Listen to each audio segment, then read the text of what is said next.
Muchas gracias.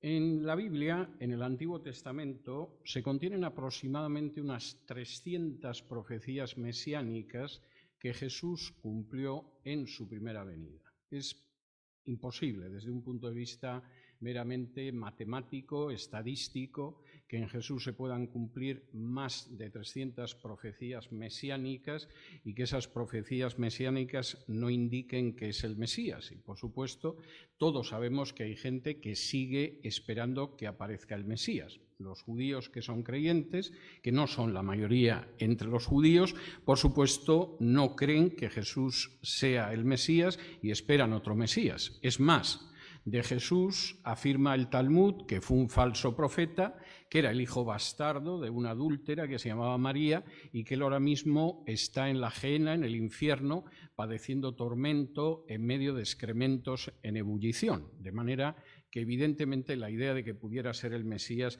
es algo que no entra dentro de una visión del judaísmo del Talmud. Yo no les voy a hablar de 300, de las más de 300 profecías mesiánicas acerca de la venida del Mesías cumplidas en Jesús, pero me voy a detener solo en 3. De las 3 que vamos a ver, 2 tienen que ver con el momento de la llegada del Mesías y por qué ese Mesías solo podía ser Jesús y si no vino en esa época, sinceramente ya no va a venir, porque nadie vino aparte de Jesús en esa época con ese tipo de pretensiones y cumpliendo las profecías. Y la tercera profecía diciéndonos ya en el Antiguo Testamento quién era ese Mesías y lo que significaba ese Mesías. La primera profecía la tienen ustedes en Génesis 49:10. Estamos hablando de un periodo aproximadamente situado unos 17 siglos antes de Cristo. El patriarca Jacob ha reunido a sus hijos, que todavía no son las tribus de Israel, ni mucho menos, son todavía Judá, Dan, Benjamín, pero no son todavía tribus, de ellos descenderán las tribus, pero Jacob empieza a pronunciar profecías sobre todas y cada una de las tribus que procederán de todos y cada uno de sus hijos. Y en un momento determinado se detiene en la tribu de Judá. Habla de cómo el resto de las tribus de Israel se van a ver sometidas en un momento de la historia a la tribu de Judá. Fue lo que pasó en la época de David y de Salomón, cuando 2 reyes que eran de esa tribu se convirtieron en el rey primero de Judá, en el caso de David, después de todo Israel, de las otras 10 tribus, y en el caso de Salomón, desde el momento en el que llegó al trono. Y de pronto hay algo que dice Jacob que suena extrañísimo. La tribu de Judá va a tener el cetro real, va a tener el cetro que indica que de Judá sale el rey de Israel hasta que venga el Silo. El Silo, que es uno de los nombres del Mesías, el Shilo, vendrá cuando en Judá el cetro, cuando en Israel el cetro no lo tenga un miembro de la tribu de Judá. Jacob está dando un momento concreto en el cual llegaría el Mesías. ¿Ha habido algún momento en la historia en que el cetro de Judá no lo ha tenido un judío? Solo una vez en la historia, durante el reinado del rey Herodes, que era idumeo. Era el rey de los judíos, pero él no era judío. Venía de Edom, o de Idumea, si lo prefiere. Esto era tan claro que incluso antes de que naciera Jesús, la gente que se había retirado a las orillas del Mar Muerto, en el desierto de Judea, siguiendo a un maestro al que llamaban el maestro de justicia, en el siglo II a.C., sabían que el Mesías llegaría cuando quien reinara sobre Judá no fuera un judío. Y cuando de pronto Herodes llegó al poder y se sentó en el trono, lo que sucedió inmediatamente es que aquella gente dejó el desierto y se marchó a Jerusalén a la espera de que el Mesías apareciera de un momento a otro. Cuando Herodes murió, aquella gente no se había percatado del nacimiento de un niño que se llamaba Jesús, de manera que volvieron a regresar al desierto, donde estuvieron hasta la destrucción de su comunidad en el año 68 después de Cristo. Pero la idea era clara. Primera profecía de Jacob. El Mesías, el Shilo, llegará cuando el cetro de Israel no esté en manos de un judío. Solo ha pasado una vez en la historia, durante el reinado de Herodes. ¿Cuándo nació Jesús? Durante el reinado de Herodes.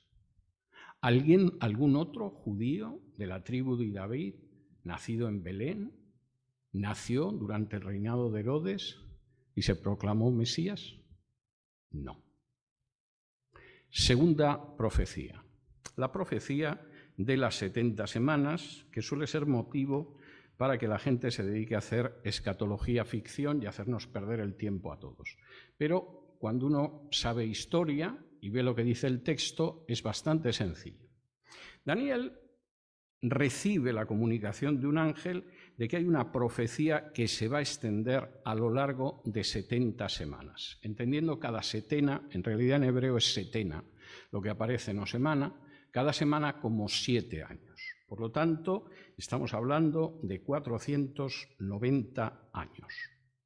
El punto de partida para empezar a contar las 70 semanas es el año 457 a.C., el denominado Edicto de Esdras, que pueden ustedes encontrar, no lo vamos a leer ahora, en el libro de Esdras, capítulo 7 y versículos del 1 al 28, cuando en el 7º año del rey Artajerjes, finalmente los persas permiten que los judíos reconstruyan Jerusalén y el templo sobre una base legal.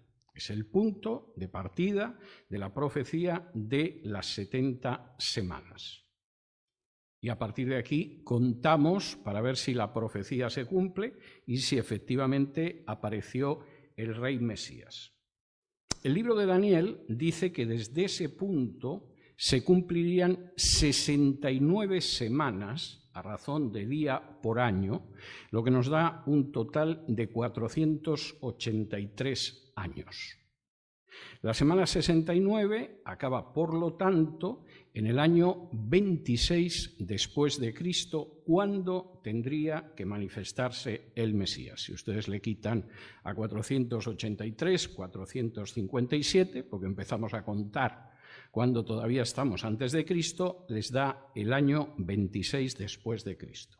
¿Qué pasó el año 26 después de Cristo? La profecía dice que aparecería el rey Mesías. ¿Apareció el rey Mesías en el año 26 después de Cristo? Efectivamente, con una exactitud matemática. El año 26 después de Cristo es el año 15 del emperador romano Tiberio, que, como nos dice Lucas 3, 21 y 22, cumplía ese año cuando salió Juan el Bautista a predicar. Jesús apareció aproximadamente 6 meses después.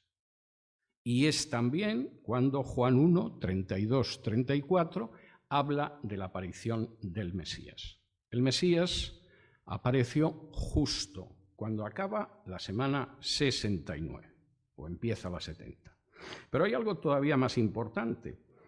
Yo sé que es muy popular eso de decir que el reloj de Dios se detuvo en la semana 69 y va a haber una semana 70 en el futuro. No hay nada en las Escrituras que indique esto. Todas las profecías en la Biblia donde se habla de años, los años se cumplen, nunca hay un paréntesis entre una parte y la otra, ni cosa parecida. Pero es que además la profecía de las 70 semanas dice algo tremendo, y es que dice que a la semana siguiente, la 70, que según algunos se va a cumplir en algún momento en el futuro, el Mesías sería asesinado y no por sí. Versículo 26 del capítulo 9 de Daniel. ¿Sucedió? Sí, sucedió. A mitad de la semana 70, en el año 30 después de Cristo, Jesús fue crucificado. Concretamente, un viernes 7 de abril del año 30, justo a la hora en que se sacrificaban los corderos. Y con su sacrificio, Jesús ponía fin al sistema sacrificial de la ley de Moisés. En el Talmud aparecen dos relatos muy interesantes sobre el momento en el que murió Jesús. En uno de ellos se dice que 40 años antes de la destrucción del templo, en plena Pascua, el velo del templo se rasgó y además perdió su color y nunca lo recuperó. El templo fue destruido en el año 70 después de Cristo. 40 años antes es el año 30, el año en el que Cristo fue crucificado. Y como dice el Evangelio, en el momento de su muerte se rasgó el velo del templo. El Talmud, que es un libro muy profundamente anticristiano, reconoce que 40 años antes de la destrucción del templo, en Pascua, el velo se rasgó y el color del velo palideció y nunca más volvió a tener el color que tenía antes. Lo que aparece en la Biblia a veces es confirmado hasta por los escritos de aquellos que condenan lo que dicen las Escrituras, el Antiguo, el Nuevo Testamento o ambos. El Mesías tenía que morir justo en el año 30. Y eso implicaría un nuevo sistema sacrificial basado en su sangre, un nuevo pacto basado en su sangre y el final de la validez del sistema de sacrificios de la ley de Moisés. ¿Conocen ustedes a alguien que muriera en el año 30, que dijera que era el Mesías y que pretendiera además que su sacrificio implicaba un nuevo pacto en su sangre? No pierdan mucho tiempo buscándolo, porque aparte de Jesús no hay absolutamente nadie. O la profecía de las 70 semanas se cumplió y el Mesías apareció precisamente en el año 26 para morir a la mitad de la semana 70, en el año 30, tal como estaba profetizado, o no va a haber Mesías. O vino en su época y era Jesús, o realmente no pierdan el tiempo esperando a nadie más, porque no van a venir nadie más. Esto estaba tan claro para los propios judíos, aunque muchos sigan negándolo 2 milenios después, que en el propio Talmud, en una de las discusiones rabínicas en las que se habla de la época del Mesías, hay algunos rabinos que dicen la época del Mesías vino, el Mesías no apareció y es mejor que no hablemos de esto. Porque, ¿cómo explicamos que el Mesías tenía una época para aparecer, que era una época bastante clara, en el caso de la profecía de las 70 semanas, hasta el año, el mes y el día, y el Mesías no ha aparecido? O peor, alguno diría, es que Jesús es el Mesías. Tercero, y por supuesto, imagino que a estas alturas, después de ver la profecía de las 70 semanas, se darán ustedes cuenta de que decir que Israel es el reloj de Dios es una pavada. Israel no ha sido jamás el reloj de Dios. El reloj de Dios es nuestro Señor Jesucristo. Y si van ustedes a Génesis 3, cuando Dios le indica a Adán la redención, no le dice, bueno, aparecerá un pueblo, sino que le dice, un descendiente de la mujer pisoteará la cabeza de Satanás. Y por supuesto la serpiente le morderá en el talón, pero él le aplastará la cabeza. Y efectivamente le mordió en el talón, lo clavaron en una cruz. Pero el Señor se levantó de la tumba y por supuesto aplastó la cabeza de Satanás. Es el Señor el reloj de Dios. Y a lo largo de toda la Biblia, siempre el reloj de Dios es el Señor. Cuando Juan el Bautista, 6 meses antes de que él apareciera, salió en el desierto, dijo, el tiempo ha llegado. ¿Por qué? ¿Porque Israel estaba venciendo a los romanos? No, porque se iba a manifestar el Mesías, nuestro Señor. Y eso es lo mismo que aparece a lo largo de la Biblia, desde Génesis hasta Apocalipsis. Quien marca el tiempo de Dios es precisamente nuestro Señor Jesucristo, cuyo nacimiento estamos recordando. Tercer texto, y en este me voy a detener un poco más. Acompáñenme a Isaías 9, donde aparece una nueva profecía que tiene que ver precisamente con el Mesías. No vamos a ver nada más que 3 profecías hoy, pero creo que esto muestra bastante.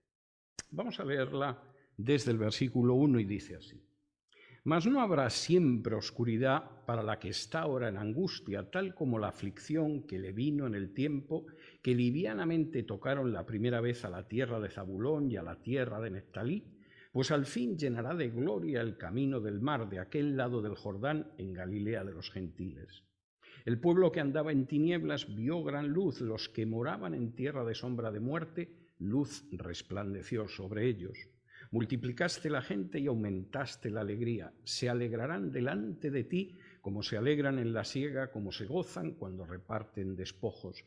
Porque tú quebraste su pesado yugo y la vara de su hombro y el cetro de su opresor, como en el día de Madián. Porque todo calzado que lleva el guerrero en el tumulto de la batalla y todo manto revolcado en sangre serán quemados pasto del fuego. Porque un niño nos es nacido, hijo nos es dado, y el principado sobre su hombro, y se llamará su nombre admirable, consejero, Dios fuerte, Padre eterno, príncipe de paz. Lo dilatado de su imperio y la paz no tendrán límite sobre el trono de David y sobre su reino, disponiéndolo y confirmándolo en juicio y en justicia desde ahora y para siempre. El celo de Jehová de los ejércitos hará esto. El contexto en el que Isaías escribe esta profecía que le da Dios se parece mucho más a nuestras naciones hispanas que a Estados Unidos o a la Unión Europea. El reino de Judá era un reino corrupto. En apariencia era un reino independiente, pero la realidad es que al final a Judá no le quedaba más remedio que hacer lo que decidían las grandes potencias. En aquel momento Asiria, en otros momentos había sido Egipto, acabaría siendo Babilonia, que lo borraría del mapa. Y en medio de esa situación, no extraña que la gente pensara que no había nada más que oscuridad. Y el primer anuncio del profeta es: va a haber un momento en que no habrá oscuridad. Versículos 1 y 2. Es más, la tierra de Galilea de los gentiles, que tanto os molesta, porque siendo un territorio propio de Israel, pues allí viven multitud de gente que no son judíos, esa gente va a ver luz. En un momento determinado, en esos lugares aparecerá una luz espiritual que disipará las tinieblas de siglos. Y si van ustedes al Evangelio de Mateo, cuando describe el ministerio de nuestro Señor Jesucristo en Galilea, dice: y aquí se cumplió la profecía de Isaías, donde él decía que esa tierra de Zabulón, de Neftalí, de Galilea, de los gentiles, recibiría una luz. Y efectivamente la recibió. Y Mateo hasta podría decir: y yo fui testigo, yo lo vi y lo cuento. Segundo, además de la disipación de la luz, habría alegría, como dice el versículo 3. Multiplicaste la gente y aumentaste la alegría, se alegrarán delante de ti como se alegran en la siega, como se gozan cuando reparten despojos. En un momento de la historia, no solamente habrá una gran luz en Galilea, habrá un momento en que aparecerá también alegría, y además una alegría loca. Esto del reparto de despojos no suena muy bien. Seguramente una traducción más en el contexto hablaría como cuando se reparten regalos. Si yo hoy, en vez de llegar destrozando con mi voz 4 hermosas canciones navideñas, hubiera llegado, por ejemplo, con un cofre lleno de regalos y hubiera empezado a repartir regalos, aquí seguramente la gente se hubiera puesto la mar de contenta. Es decir, de pronto alguien llega y nos regala algo. Y él dice: va a ser una alegría la que van a tener como los que se reparten regalos. Va a ser una alegría como aquellos que han terminado de segar y dicen: qué palizón nos hemos dado, pero qué fruto tenemos después de la siega. Va a haber un momento en la historia, aunque viendo ahora lo que es Judá no te lo puedas creer, en que va a haber luz en vez de oscuridad, en que va a haber una alegría inmensa en vez de la tristeza, e incluso sabréis que hay la esperanza de que desaparezca la guerra y la opresión. ¿Y todo eso por qué? ¿Va a haber un cambio político ya de una vez en Judá que merezca la pena? ¿Va a venir un rey decente y no un rey opresor y ladrón con una corte de opresores y ladrones? No. sistema va a cambiar de alguna manera. No. La razón para que suceda todo eso, 6, es porque un niño nos es nacido y un hijo nos es dado. Fíjense en esta expresión porque es importante. No dice que un hijo nos es nacido y un niño nos es dado. ¿Por qué dice que nos es dado un hijo y sin embargo nos nace un niño y no al revés? Porque Jesús, como hombre, podía nacer como niño. Pero como hijo de Dios, como la segunda persona de la Trinidad, no podía nacer porque no tenía principio. Solo podía ser dado. Y el anuncio del profeta es muy claro. Ojo, va a nacer un niño, pero el niño va a nacer, el hijo va a ser dado. ¿Quién puede ser este niño que nace, pero que como hijo nos es dado?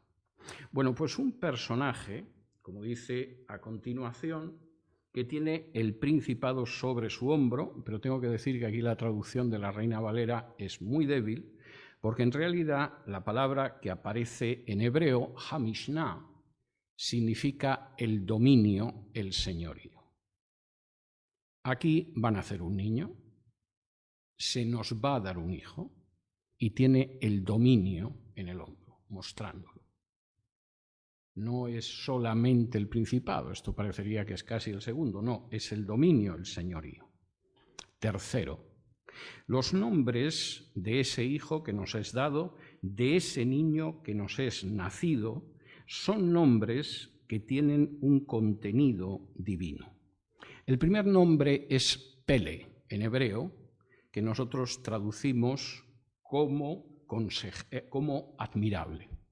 El término Pele en el Antiguo Testamento se utiliza solo para Dios. Cuando de pronto Dios se aparece a los papás de Sansón, parece que es un ángel, el famoso ángel Jehová del Antiguo Testamento, y ellos se sospechan que aquello no solo es un ángel, es algo más, e insisten cómo te llamas. Él dice Aní Pele, yo soy admirable. No porque puesto a volar aquello te quedaras pasmado de cómo volaba el ángel, sino porque admirable solo es Dios. En segundo lugar, el segundo nombre del niño es Yoetz, consejero. Los que estuvieron aquí el viernes sufriendo mi exposición del Salmo 16 recordarán que yo hacía referencia a cómo David agradece el hecho de que su consejero es Dios y que Dios lo aconseja incluso de noche. Claro que todos nosotros podemos ser consejeros humanos, mejores o peores, pero el consejero, el Yoetz, es solamente el propio Jehová.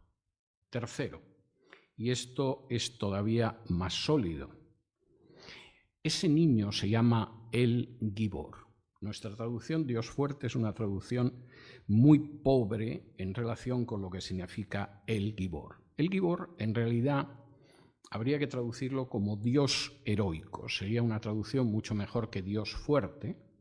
Y ciertamente un Dios que está dispuesto a convertirse en un hombre, a dejar que lo torturen y que lo claven a la cruz, ciertamente es un Dios heroico. Pero es que el término el Gibor solo se aplica a Jehová, a nadie más. En la Biblia no aparece ni siquiera media docena de veces y siempre es en relación con el mismo Jehová. Si me acompañan, por ejemplo, a Isaías, capítulo 10,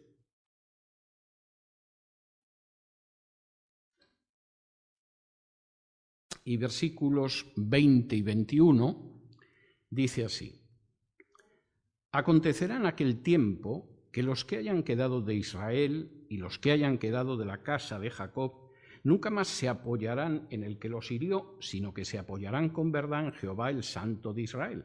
El remanente volverá, el remanente de Jacob volverá al Dios fuerte, en hebreo el Gibor, el mismo Jehová. El niño que nos es dado, que es nacido, que nos es dado, tiene nombres de Dios y el del Gibor es precisamente esencial.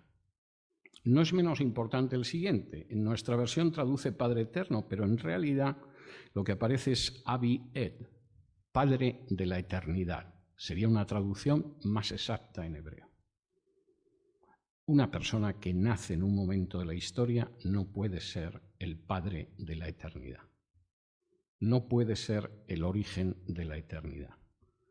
Nosotros surgimos en un momento de la historia, vivimos un periodo de tiempo increíblemente corto y desaparecemos. Sí hemos estado con el Señor para reunirnos con Él, pero desaparecemos. Solo hay un ser que es el Padre de la eternidad y es el propio Dios. Y Isaías está diciendo, el niño es eso, y además es el Sar Shalom, el príncipe de paz, el único que puede dar paz a este mundo. Lo que aparece aquí contenido es tremendo y aun siendo un texto del Antiguo Testamento, marca la enorme diferencia que hay entre la predicación del cristianismo y la predicación del judaísmo o del islam. Antes de la venida de Cristo, los judíos estaban dispuestos a reconocer a algunos que quizá el Mesías era ciertamente divino. Y hay indicios en algunos textos anteriores al nacimiento de Jesús en esa dirección. Pero después de la aparición de Jesús, no. Fueron hacia un monoteísmo totalmente cerrado y estricto, que decía que por un lado estaba Dios y por otro lado el ser humano, y el Mesías tendría muchas virtudes, pero no pasaría de ser un ser humano. En el caso del Islam sucede lo mismo. El Islam cree que Jesús es el Mesías. Incluso cree que es el Espíritu Santo, porque el conocimiento de la Biblia de Mahoma dejaba mucho que desear. Reconoce muchas cosas, hasta que su madre era una virgen y él resucitó muertos e hizo milagros, pero no pasó nunca de ser un ser humano. Y por supuesto está detrás de Mahoma dentro del orden de los profetas. Pero la Biblia dice algo totalmente distinto. En primer lugar, dice que Dios conoce cuál es nuestra condición. Y nuestra condición, en muchas ocasiones, es de oscuridad. Estáis en oscuridad y necesitáis que brille la luz. Sabe que nuestra condición, en muchas ocasiones, es de dolor y desesperación. Estáis totalmente desmoralizados, hundidos, sin ver la luz al final del túnel, y lo que vendrá sobre vosotros será una alegría, como si hubieran abierto un camión de regalos y os dejaran coger el que quisierais. Que no es mala imagen. No hay nada más que ver a los niños cuando recogen regalos. Y por supuesto, sois gente perdida en vuestros pecados. Todos nosotros, como diría Pablo, estábamos perdidos en nuestros delitos y pecados. Y encima, ya para terminar, Judá es un asco de reino, no lo considera nadie. El día que quieren los asirios lo invaden, el día que no llegan los marines de Egipto y hacen lo mismo. Todos, por supuesto, dicen que es por el bien de Judá y pasa generación tras generación y aquí nada cambia. Y Isaías dice, sí, va a haber un cambio. Habrá un día en que donde hay oscuridad ahora en Galilea, brillará una luz como nunca ha brillado antes. Habrá un día en que aquellos que se sienten cargados en su espíritu, apenados, entristecidos, desesperados, verán que hay una esperanza para ellos. Incluso habrá un día en que hasta las armas militares y las guerreras de sangre de los soldados serán echadas al fuego y desaparecerán. ¿Y por qué? Porque de pronto el ser humano va a reaccionar y va a decidir ser bueno y no violento y pacífico y generoso. No. Porque un día llegará alguien que nacerá como un niño, que será un hijo dado y que mostrará que es admirable, consejero, el Gibor, Padre de la eternidad y Príncipe de paz, porque el mismo Dios vendrá a salvarnos. Y fíjense hasta qué punto esto es claro, porque Isaías, en el capítulo 35, trae una afirmación que es digna de verse. Isaías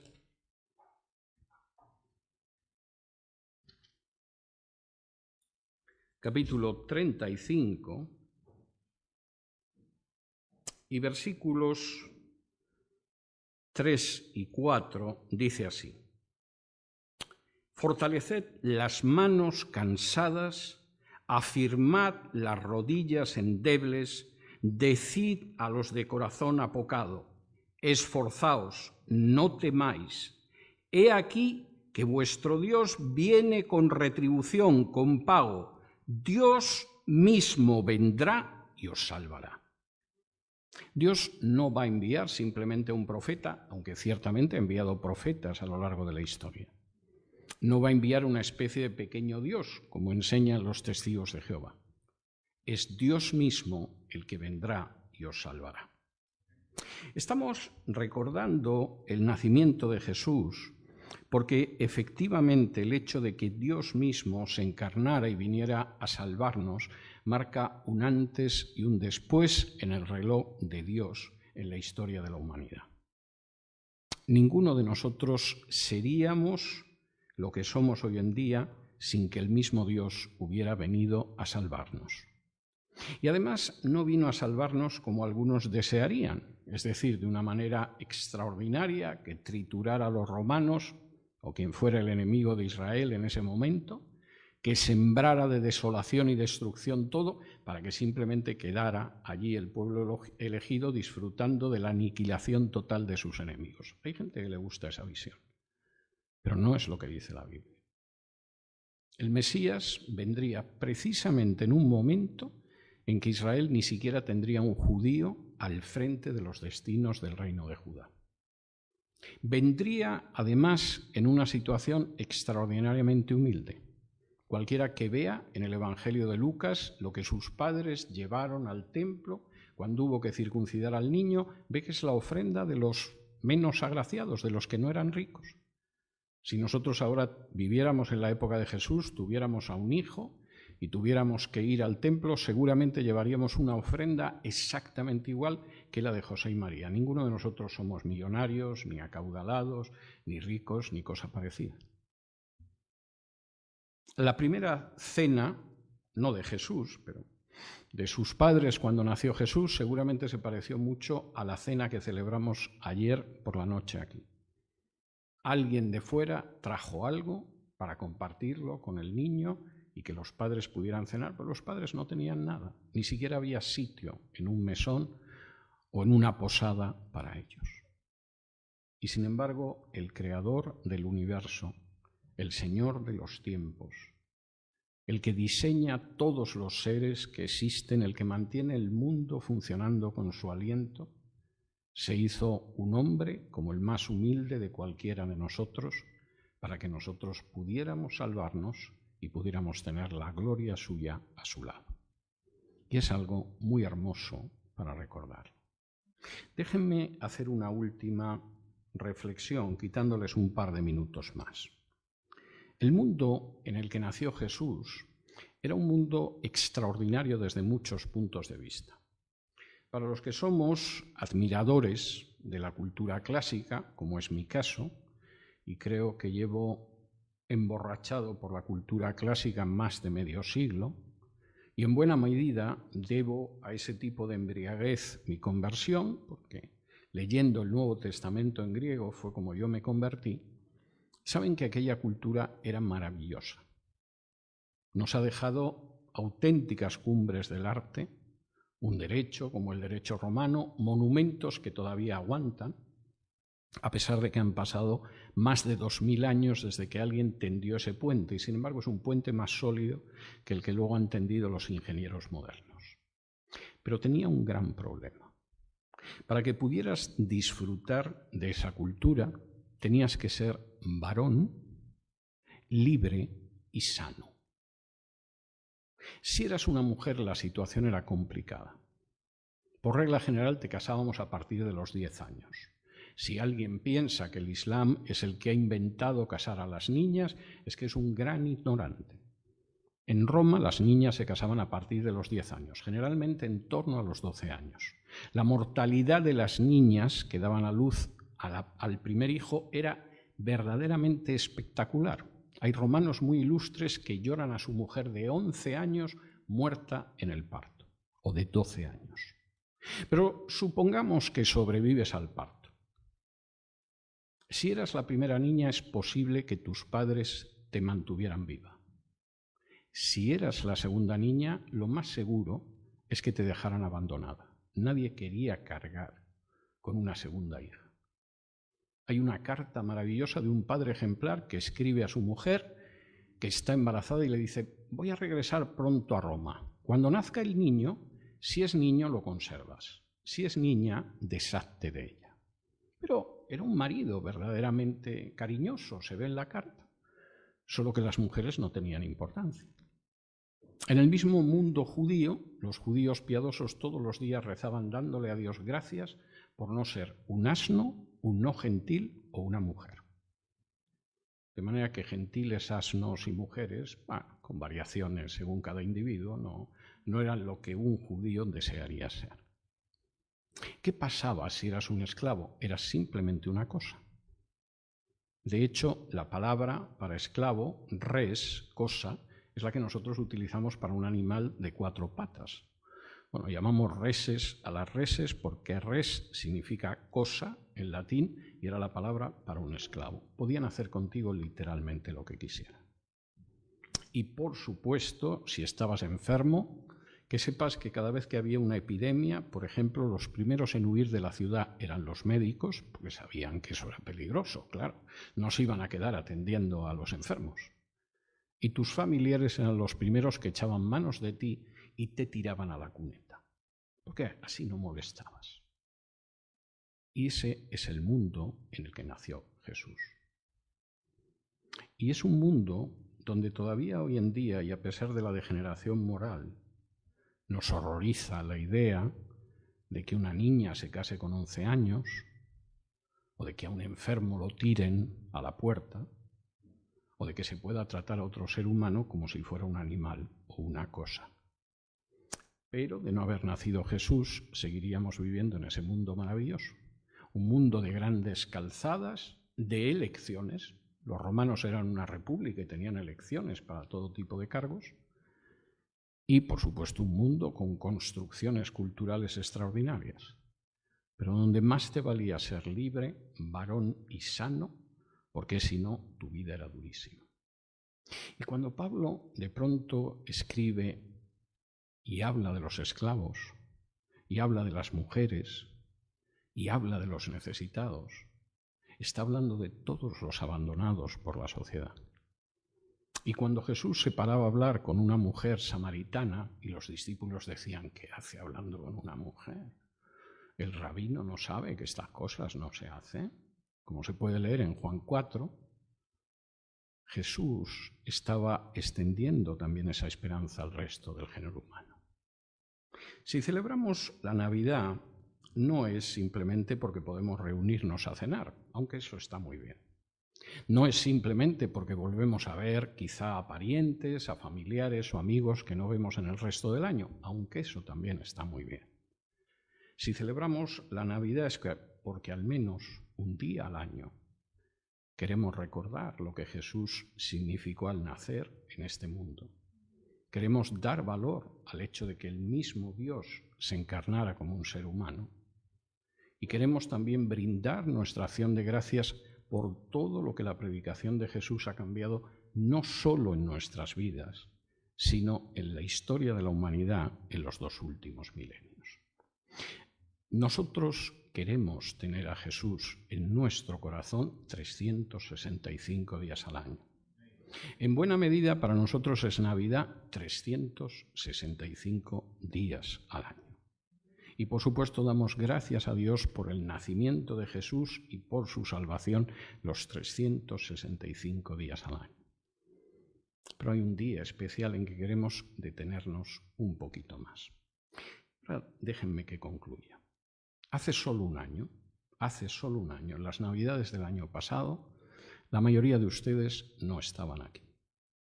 Hace solo un año, las Navidades del año pasado, no teníamos ni lejanamente un plan para ir evangelizando de manera continua, semana tras semana. Hace solo un año, las Navidades de hace solo un año, no había escuela dominical para niños o era muy pequeñita. Hace solo un año no teníamos tampoco un plan para cubrir la Biblia como lo tenemos en este momento. Hace solo un año no había una reunión de oración y de estudio de los salmos los viernes. Hace solo un año ni siquiera teníamos primero una exposición bíblica y después un culto como ahora. Todo eso ha sucedido en menos de un año. Incluso la mayoría de ustedes, si se preguntan ahora mismo dónde estaba yo hace un año, en las Navidades del año pasado, no va a poder contestar que estaba aquí. El Señor ha hecho muchas cosas, desde las Navidades del año pasado hasta aquí. Ha hecho muchas cosas durante este año. Ha sido un año que no ha sido fácil. Muchos han tenido que saber la dificultad de pasar delante de un juez, de venir a este país en condiciones más o menos legales o ilegales, de tener que mantener a su familia en medio de una situación económica que no ha sido fácil. Pero si miramos a la Navidad pasada y vemos esta, tenemos infinidad de motivos para darle gracias a Dios. Para darle gracias porque el niño nació, porque el niño se nos dio, porque ha dado alegría a nuestros corazones en esta congregación, porque hemos podido orar los unos por los otros, porque hemos escuchado muchas veces la respuesta a esa oración, porque nos hemos alimentado de la palabra, porque le hemos podido adorar y cantar a su nombre, porque hemos salido a proclamar el Evangelio. Hermanos, ha sido muy buen año. Y ha sido muy buen año porque el Señor es bueno. Y de la misma manera que aquel niño fue creciendo, y primero era el bebé Jesús, y luego fue un niño, y en un momento determinado era un niño que podía hasta formular preguntas a los maestros de la Torá en el templo de Jerusalén. Nosotros vamos a ver eso también en nuestras vidas. Hace un año casi ni habíamos nacido o estábamos dando los primeros pasos. Ahora podemos corretear y andar a gatas. Llegará un momento en que correremos y a lo mejor volaremos. Y es algo por lo que tenemos que darle gracias al Señor. Vamos a orar un momentito.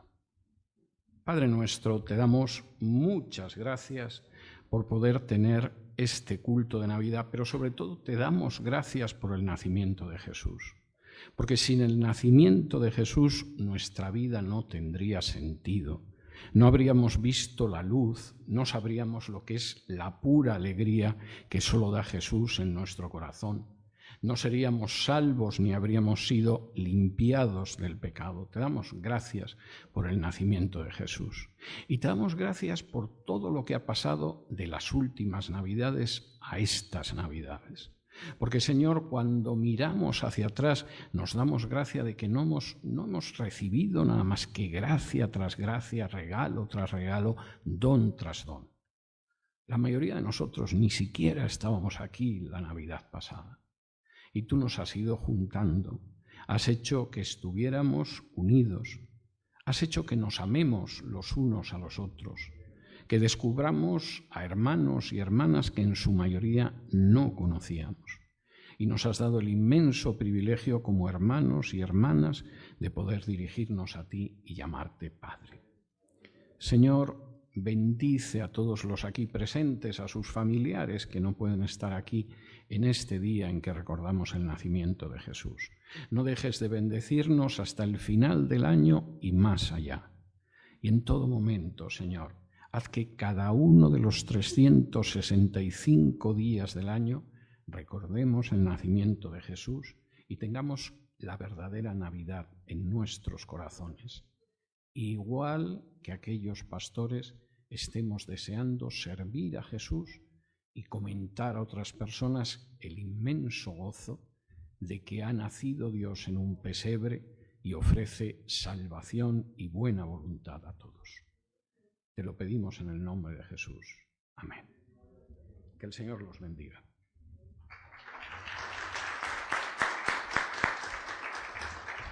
Mis hermanos, damos gracias a Dios por todo. Tenemos una visita, ¿verdad? Primera vez. ¿Cuál es su nombre?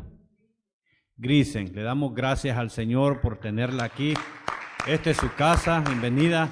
También tenemos la mamá de mi hermana Bárbara, que está una vez más de visita. Y también tenemos a nuestro hermano José, que está cumpliendo 18 años. Damos gracias a Dios. Que Dios lo siga derramando. Ha sido un hombre fiel, a pesar de las dificultades en todo, Él siempre ha estado con nosotros. Y damos las gracias al Señor por él, que le siga dando mucha vida. Amén. Bendecido.